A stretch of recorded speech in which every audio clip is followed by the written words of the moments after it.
Hi guys, and welcome back to my channel. I hope you're all doing well. I am back finally with another glute workout, another video dedicated to a glute workout. I've not done one of these in a while and you all love them on my channel.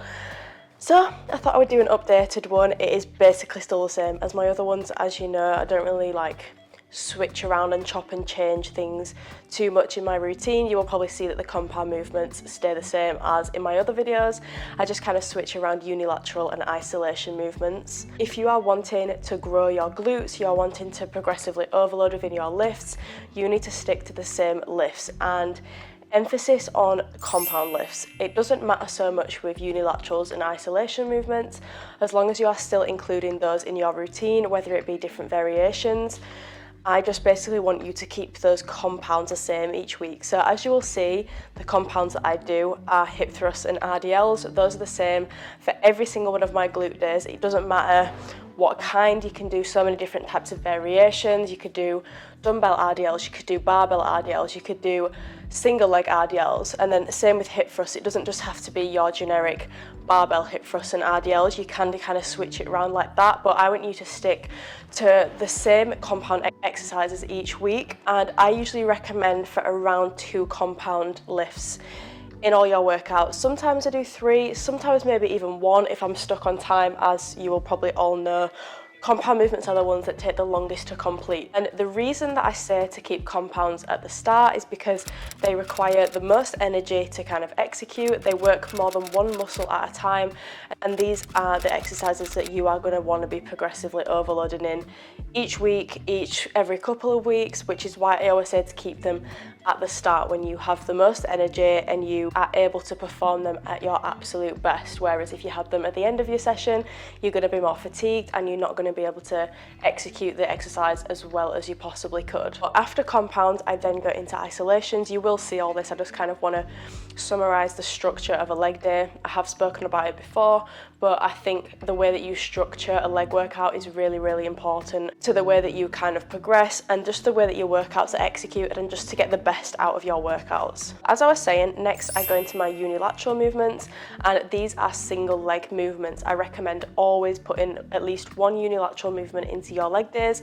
I usually do 1, however sometimes if I feel like it, if I've got a little bit more time, I like to implement 2 into that workout. So these are your things like split squats, lunges, step ups, everything like that, and these are just so important to reduce any imbalances that you have and to just kind of focus a lot on one side of the body at once and put a lot of focus and strain on one side of the body at once, which in turn helps to reduce any imbalances that you may have. And then lastly, I always say to go into isolation movements last. So these are exercises that kind of focus on one specific muscle at a time, and they, as they say in the title, isolate a certain muscle. So as you will see in my workout, I do 2 today. However, I usually actually do maybe just 1, but I felt like because it was a glutes and hamstrings day, I wanted to do an isolation movement for both my hamstrings and then 1 for my glutes as well. These are the exercises that I tend to prefer to do more volume in, focus on the higher rep range, and really just focus on a burn and getting that good pump at the end of my workout. They're not really the exercises that I would focus on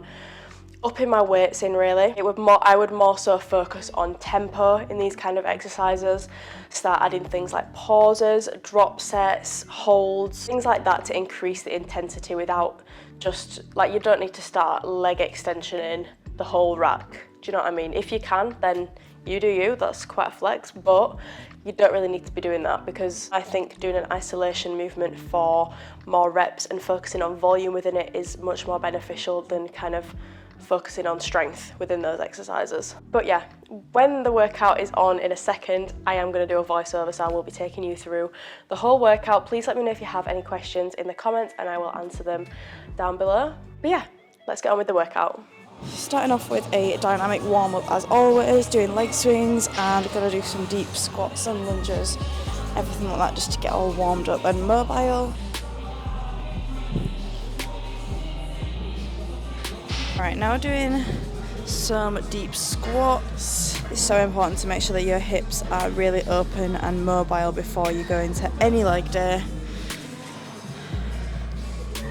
And then again, going into another hip opener. Okay, then going to be going into a warm-up set.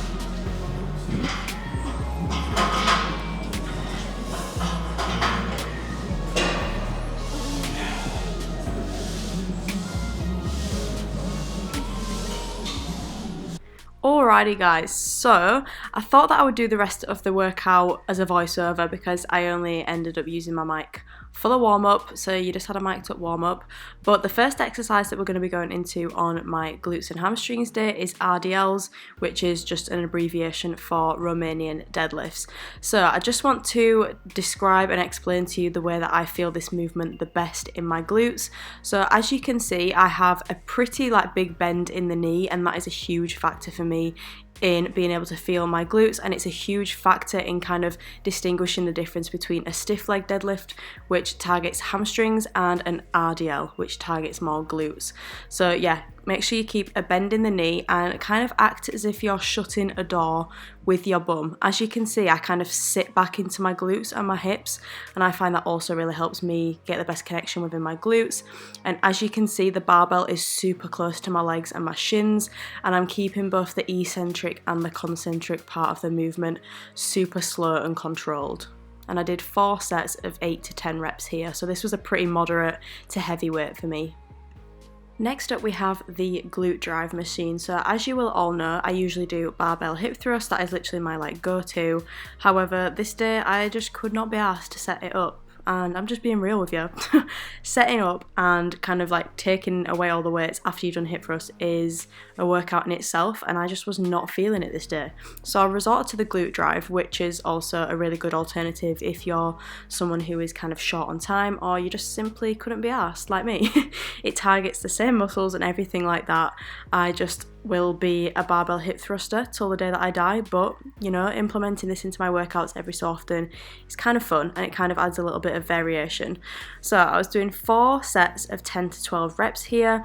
I like to kind of scoop my tailbone under, try and use your upper body as little as possible. You want to keep most of the motion within your lower body, and yeah, you want to act as if your tailbone is like an ice cream scoop, as you can see, and you want to keep your chin tucked under and your head kind of facing forward. You don't want to be lifting your head back or anything like that. And I could not get this back on the thing, so I just gave up and just left it. Alright, next up we have the holy grail unilateral movement for the glutes. So I've got Smith machine step ups. If you are still doing step ups with a dumbbell or a free weight barbell or something, honestly try and do these. It is so much better. I find personally that I get the best glute connection ever because you're not having to kind of put a lot of your focus on balance because you've already got the balance within the Smith machine. That's the great thing about doing movements on the Smith machine. But as you can see, I'm keeping both the eccentric and the concentric super slow and controlled. I like to do that with basically every single one of my movements. I find that I get the best connection within the muscle that I'm trying to target when I do that. But I was doing 3 sets of 8 to 10 reps on each leg, sorry. But yeah, if you have not done Smith machine step-ups yet, you are missing out. I like to kind of have the front foot that is on the bench a little bit further forward so that it's a little bit of a wider stance. That's how I personally get the best glute connection, and lean my upper body just forward slightly rather than being straight up. And I find that looking at the floor as well kind of also helps me to get a better connection within my glutes. But yeah, give these a go and let me know what you think.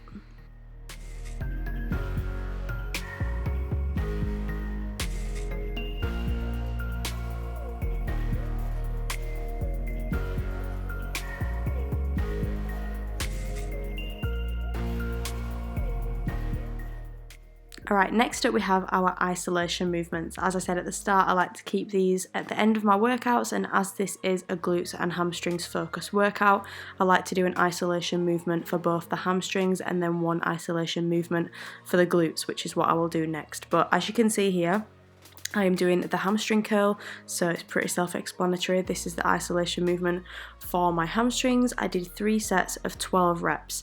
Now with my isolation movements, just to kind of increase intensity and increase progressive overload within them each week, to be honest, and just add in a little bit of spice, a little bit of fun, I like to just add in things like holds, pauses, 3-second negatives, pyramid sets, drop sets, things like that.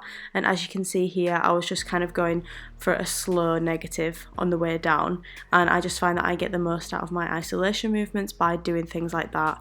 And yeah, it just helps to keep intensity high.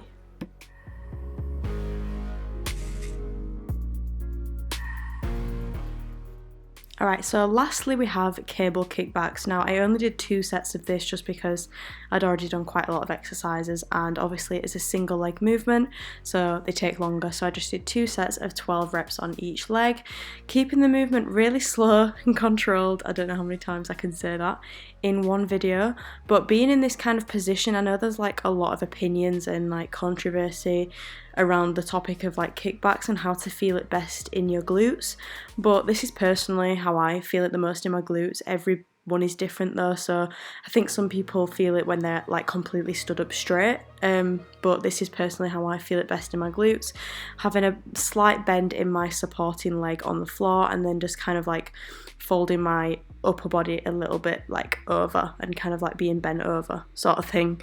But yeah, that is how I feel this exercise most in my glutes, and that is going to summarise this workout. I hope you enjoyed.